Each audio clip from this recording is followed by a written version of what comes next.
जय हिंद, नमस्कार। स्वागत है आप सभी का आपके अपने परिवार जीएस फोकस फैमिली में। सिलेक्शन सीरीज का सेकेंड पार्ट आ चुका है, इसको ध्यान से कंप्लीट कीजिए। पहला प्रश्न यहाँ पे देखिए, आपसे करंट अफेयर का पूछा गया है।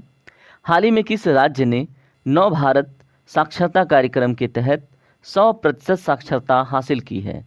तो दोस्तों, दिए गए ऑप्शन में जो राइट आंसर है आपका ऑप्शन नंबर सी है, गोवा ने। ठीक है, तो याद रखिएगा, बहुत ही ज़्यादा इंपॉर्टेंट क्वेश्चन यहाँ से पूछा जाएगा। प्रश्न नंबर दूसरा देखिए क्या पूछा गया है। हाल ही में प्रधानमंत्री नरेंद्र मोदी ने बिहार में लगभग कितनी राशि का विकास परियोजनाओं का उद्घाटन किया है? तो दोस्तों, ये प्रश्न बहुत ही ज़्यादा महत्वपूर्ण है, आपको याद रखना है। इसमें ऑप्शन नंबर सी करेक्ट होगा, 48,520 करोड़ का। ठीक है, तो प्रधानमंत्री नरेंद्र मोदी ने बिहार में लगभग 48,520 करोड़ राशि की, ठीक है, विकास परियोजनाओं का उद्घाटन किया है।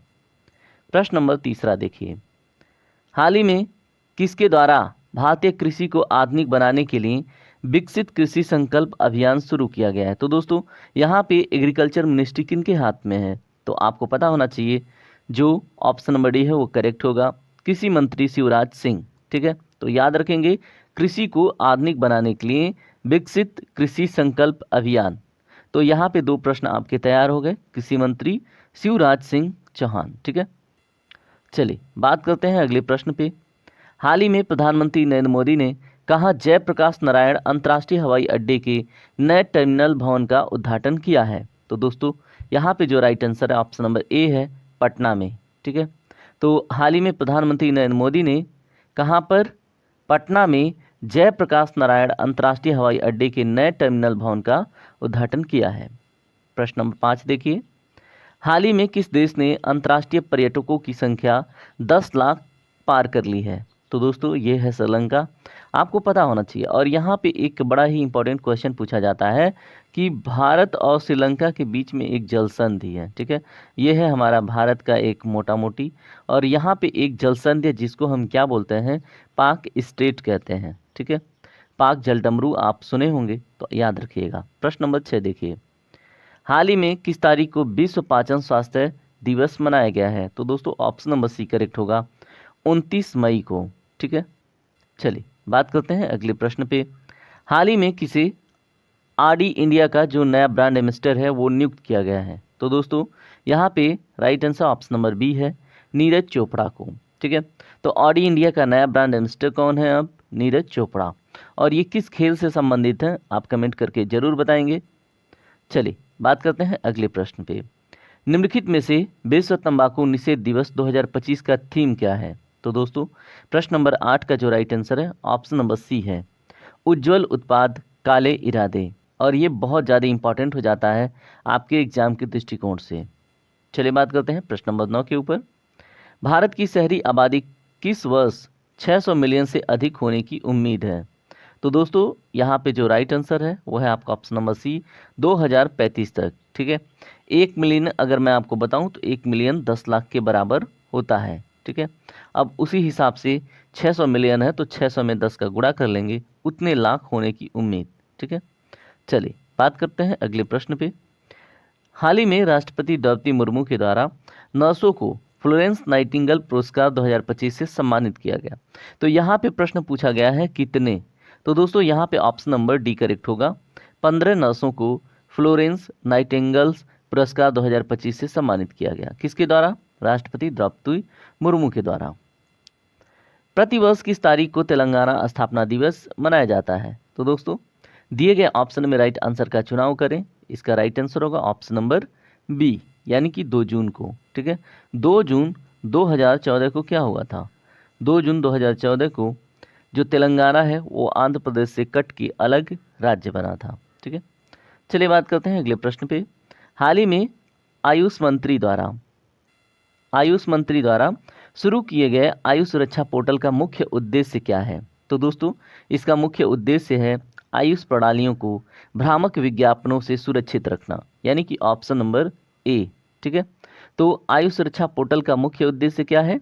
आयुष प्रणालियों को जो भ्रामक विज्ञापन होता है, ठीक है, जैसे गुमराह करने वाले विज्ञापन, उनसे सुरक्षित रखना। ठीक है, प्रश्न नंबर 13 देखिए, हाल ही में केंद्र सरकार ने राज्य सरकारों को कर हस्तांतरण के रूप में कितनी अतिरिक्त किस्त की, ठीक है, किस्त को मंजूरी दी है। तो दोस्तों होता है ना कि जब कलेक्ट होता है टैक्स तो केंद्र सरकार राज्यों को भी हस्तांतरित करती है, तो कितना? तो ऑप्शन नंबर बी करेक्ट है इसमें। कितना दोस्तों? 81,735 करोड़ का। ठीक है, याद रखिएगा, ये इकोनॉमिक्स से डायरेक्ट प्रश्न आपसे पूछा जाएगा। भारतीय रिजर्व बैंक ने वित्त वर्ष 2024-25 के लिए कितना अधिशेष हस्तांतरण को मंजूरी दी है? तो दिए गए ऑप्शंस में दोस्तों ऑप्शन नंबर ए करेक्ट होगा, 3.68 लाख करोड़। देखिए, इकोनॉमिक्स के डायरेक्ट क्वेश्चन करंट से ही पूछे जाते हैं, तो आप ये डाटा याद रख लीजिएगा, बहुत इंपॉर्टेंट है। और सबसे इम्पॉर्टेंट बात, आप वीडियो देखते हैं, वीडियो को लाइक नहीं करते हैं, क्या कर लेंगे ये कंजूसी करके, आप बताइए। अगर आप देखते हैं तो लाइव मतलब 2 सेकेंड खर्च होगा। ठीक है, इससे क्या होता है, वीडियो की रेटिंग अच्छी होती है और वीडियो दूर तक जाता है और ज़्यादा लोगों को प्रॉफिट होता है ना। हाल ही में भारत सरकार द्वारा किस मौसम पूर्वानुमान प्रणाली का शुभारंभ किया गया है? तो दोस्तों ये तो बहुत ही ज़्यादा महत्वपूर्ण है, आप इसको वेरी वेरी इंपॉर्टेंट क्वेश्चन कह सकते हैं। ठीक है, तो ये प्रश्न आपको किसी न किसी एग्जाम में देखने को मिलेगा। इसमें ऑप्शन नंबर बी आपका करेक्ट है, भारत पूर्वानुमान प्रणाली। ठीक है, तो याद रखिएगा। चलिए बात करते हैं अगले प्रश्न पे। अब अगले प्रश्नों में हम देखेंगे स्टैटिक जीके जीएस के प्रश्न। ठीक है, तो आपसे प्रश्न पूछा जा रहा है, निम्नलिखित में से भारत के किस राज्य में गारो पहाड़ियाँ स्थित हैं? तो ये बहुत ही ज़्यादा महत्वपूर्ण है। तो दोस्तों इसमें ऑप्शन नंबर बी करेक्ट होगा। और जिन प्रश्नों का जवाब आपको पहले से पता है, आप फाइनली आंसर करेंगे। देखिए, मैं लास्ट में कुछ क्वेश्चन पूछूंगा और जो सबसे बेस्ट रिप्लाई करेंगे उनके कमेंट को पिन किया जाएगा। ठीक है, चलिए आपने देख लिया मेघालय। यहाँ पे देखिए केवल गारो की बात ही है।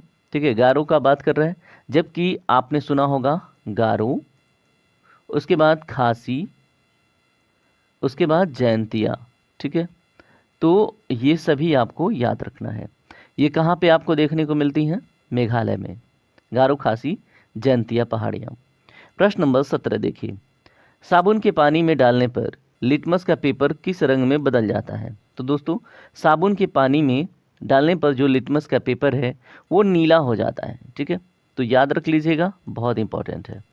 प्रश्न नंबर 18 देखिए, सांझी शिल्प कला उत्तर प्रदेश के किस जिले में प्रसिद्ध है?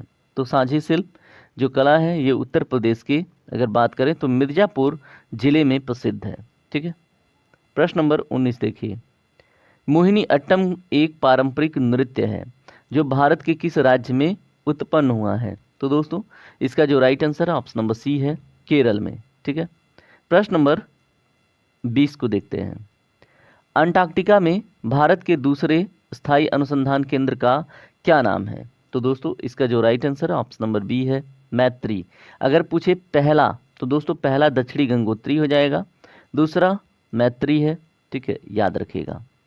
जिब्राल्टर जलडमरू मध्य जो है ये किन 2 जल निकायों को जोड़ता है? तो दोस्तों प्रश्न नंबर 21 का right answer option number C है, Mediterranean sea and Atlantic ocean. ठीक है, तो भूमध्य सागर और प्रशांत महासागर को जोड़ता है जिब्राल्टर जलडमरू मध्य। प्रश्न नंबर 22, दुनिया की सबसे गहरी झील कौन सी है? तो दोस्तों इसमें जो राइट आंसर है ऑप्शन नंबर बी है, लेक बैकाल। ठीक है, अगर आपसे पूछे दुनिया की सबसे गहरी मीठी झील तो भी आप लेक बैकाल ही ट्रिक कीजिएगा। ठीक है, और ये कहाँ पे है? तो दोस्तों ये रसिया में है। प्रश्न नंबर 23 देखिए, अमेजन नदी किस महाद्वीप से होकर बहती है? तो दोस्तों यहाँ पे बात हो रही है अमेजन नदी की और किस महाद्वीप से, तो आपको पता होना चाहिए, इसका राइट आंसर होगा साउथ अमेरिका। ठीक है, और अमेजन नदी के बारे में अगर मैं आपको बताऊं तो आप याद रखेंगे विश्व की, ठीक है, सबसे चौड़ी और सबसे अधिक अपने साथ जैसे एक बार में आप कह सकते हैं जल की मात्रा लेकर चलने वाली नदी अमेजन नदी ही है। ठीक है, तो ये बहुत इंपॉर्टेंट क्वेश्चन आपके एग्जाम में पूछा जाएगा, याद रखिएगा। चलिए बात करते हैं प्रश्न नंबर 24 के ऊपर, पाक जलडमरू मध्य भारत को किस देश से अलग करता है? ठीक है, तो अभी मैंने थोड़ी देर पहले ही आपको इसके बारे में जानकारी दी है, तो इसका जो राइट आंसर होगा ऑप्शन नंबर डी होगा, श्रीलंका। ठीक है, प्रश्न नंबर 25 देखते हैं, क्षेत्रफल के आधार पर दुनिया की सबसे बड़ी मीठी पानी की झील कौन सी है? तो दोस्तों अगर आप इसमें राइट आंसर की बात करें तो इसमें ऑप्शन नंबर डी करेक्ट होगा, लेक सुपीरियर। और ये आपको यूएसए में देखने को मिलता है। यूएसए और कनाडा के बीच में बाउंड्री बनाते हुए आपको ये देखने को मिल जाता है। ठीक है, चलिए बात करते हैं प्रश्न नंबर 26 के ऊपर। फ्रांस की राजधानी पेरिस से होकर कौन सी नदी बहती है? तो इसमें जो राइट आंसर है वो है आपका ऑप्शन नंबर सी, साइन। ठीक है, और ये बहुत ही इंपॉर्टेंट क्वेश्चन हो जाता है आपके एग्जाम के लिए। बात करते हैं प्रश्न नंबर 27 के ऊपर। कैस्पियन सागर कितने देशों की सीमा से घिरा है? तो दोस्तों अगर हम कैस्पियन सागर की बात करें तो इसमें right answer option number C होगा, यानी कि 5 देशों की सीमा से। ठीक है, अब यहाँ पे आपकी जिम्मेदारी है, आप हमें बताएंगे कि ये जो कैस्पियन सागर है, ठीक है, ये किन किन देशों के साथ बाउंड्री शेयर करती है। चलिए मैं आपको यहाँ पे रसिया बता देता हूँ, उज्बेकिस्तान बता देता हूँ, ईरान। एटलीस्ट अब आप कुछ का नाम बताइएगा। ठीक है, चलिए बात करते हैं प्रश्न नंबर 28 के ऊपर। निम्नलिखित में से किस नदी को चीन का शोक कहा जाता है? तो सारो आप चाइना किसको कहते हैं? तो ये बहुत ही इंपॉर्टेंट क्वेश्चन हो जाता है। इसमें ऑप्शन नंबर सी आपका करेक्ट है, यानी कि एलो रिवर को। ठीक है, प्रश्न नंबर 29 देखिए क्या है। यहाँ पे आपसे पूछा जा रहा है बास्पोरस जलडमरू मध्य किस देश में स्थित है? तो दोस्तों ये भी बहुत ही ज़्यादा पूछा जाने वाला प्रश्न है। आप इसमें याद रखेंगे ऑप्शन नंबर बी करेक्ट है, टर्की में। ठीक है, अब आप मुझे बताएंगे कि बास्पोरस जो जलडमरू मध्य है, ठीक है, या फिर बास्पोरस जो स्ट्रेट है, ये ब्लैक सागर को किस सागर से जोड़ता है? ठीक है, कमेंट जरूर कीजिएगा, ऑप्शन दे देता हूँ। मरमरा सागर, ठीक है, एम एस का मतलब मरमरा सागर। उसके बाद यहाँ पे सी एस मतलब कैस्पियन सागर। ठीक है, उसके बाद यहाँ पे एम एस मतलब फिर से मेडिटेरेनियन सागर। ठीक है, और एक ऑप्शन ले लीजिए नन। अब इसमें से एक तो कोई तो राइट होगा, आप कमेंट करके उसका पूरा नाम बताइएगा। ठीक है, कि किस झील को काला सागर से बास्पोरस जो जलडमरू मध्य है वो जोड़ता है। ठीक है, प्रश्न नंबर 30 देखिए क्या है। विश्व की सबसे लंबी नदी कौन सी है? तो दोस्तों यहाँ पे अमेजन है, यांगजे है, नाइल है, मिसिसिपी है। तो इसमें जो राइट आंसर है आपका ऑप्शन नंबर सी है, नाइल नदी। ठीक है, जिसको हम नील नदी कहते हैं, और इसकी जो मुख्य शाखा है ये अफ्रीका महाद्वीप के विक्टोरिया झील से निकलती है, इसकी जो मुख्य शाखा है। ठीक है, और ये 2 शाखाओं से मिलकर बनती है, एक वाइट नील और एक ब्लू नील। ठीक है, और जो ब्लू नील की शाखा है दोस्तों वो आपको इथियोपिया से निकलते हुए देखने को मिलती है। अब आप हमें ये बताएंगे जो ब्लू नील की शाखा है वो इथियोपिया के किस झील से निकलती है? ठीक है, और ऐसे बहुत सारे क्वेश्चन, बहुत सारे टॉपिक मैंने इसी चैनल पे करा रखा है। स्टैटिक जीके का प्लेलिस्ट आप जाके देखिएगा, और उसके बाद से फिर आप हर एक प्रश्न में बहुत आसानी से उत्तर कर पाएंगे। यहाँ पे देखिए अमेजन नदी की विशेषता हमने बताया, विश्व की सबसे चौड़ी नदी। और इसके बारे में एक बात और बताया कि अगर हम बात करें एक साथ सबसे अधिक जैसे मलबा लेकर चलने वाली नदी, ठीक है, और आपसे प्रश्न पूछे कि एक बार सबसे अधिक अवसाद लेकर चलने वाली नदी कौन है, तो अमेजन नदी है। और ये आपको कहाँ पे देखने को मिलती है? साउथ अमेरिका महाद्वीप में, यानी कि दक्षिण अमेरिका महाद्वीप में। यांगजे नदी चाइना की सबसे लंबी नदी है और एशिया की भी, तो ये भी आपको याद रखना है। नील नदी के बारे में तो आपने जान लिया। मिसिसिपी नदी किस देश में है? आप हमें कमेंट करके बताएंगे। और इसकी एक विशेषता है, ये जहाँ पे अपना जल छोड़ती है वहाँ पे पक्षी के पंजानुमा आकृति का एक डेल्टा बनाती है, और ये प्रश्न बहुत सारे एग्जामों में पूछा गया है। ठीक है, तो अब आज का सेशन यहीं पे कंप्लीट होता है, और अब आपकी जिम्मेदारी है, आपसे जितना प्रश्न पूछा गया है कमेंट में उत्तर करेंगे। आपको सेशन कैसा लगा आप कमेंट करके ज़रूर बताएंगे। और तब तक के लिए अब हम विदा चाहेंगे, और आप अपनी तैयारी कीजिए, खूब बढ़िया से पढ़िए। और आपको क्या चाहिए आप हमें कमेंट कीजिएगा। अगर किसी टॉपिक पे आपको वीडियो लेक्चर चाहिए तो आप ज़रूर बताइएगा, हम उसके ऊपर काम करेंगे। चलिए पढ़ाई कीजिए। जय हिंद, जय भारत, आपका दिन शुभ हो।